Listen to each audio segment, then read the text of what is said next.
təzyiq var, şəkər də var. O tez-tez burundan qan gəlir də. O nədən bağlı ola bilər? Qan təmiz olur, yoxsa çirt Bəli. də olur? Yoxsa irin də olur, çirt də olur? Elə bir başını aşağı elədikcə çox gəlir də, qan çox. Yox, qan Başını aşağı təmiz, elədim. təmiz al qan gəlir. Bəli, Yoxsa bəli, qıpqırmızı. qan təzyiqiniz varmı xanım? Qan təzyiqi şey, prosta təzyiqi var, bir də şəkəri var. Siz kimlə danışırsınız? Xəstə kimdir xanım? Xəstə anamdır, anam. Hə, həm təzyiqi var, həm şəkəri var. Bəli, bəli. Təzyiqi ən yüksək qalxanda hara qalxır xanım, neçə olur? Birdən artıq olur.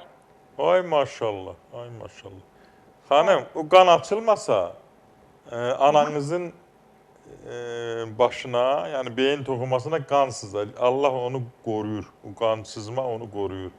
Ancaq 21-ci əsrdir.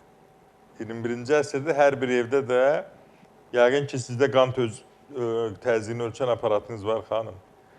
Bəli, var. Onu səhər, günorta, axşam, gündə 3 dəfə azı qan təzyiqini ölçürsən, onun qan təzyiqini normallaşdıraq, sonra da mütləq onu təhlükəsiz eləmək üçün zəli qoymaq lazımdır. Həm qanaxmanı dayandıracaq, həm də çox qəribədir təbii ki orada, həm də təhlükəsiz eləyəcək. Qan təzyiqi qalxmayacaq o boyda.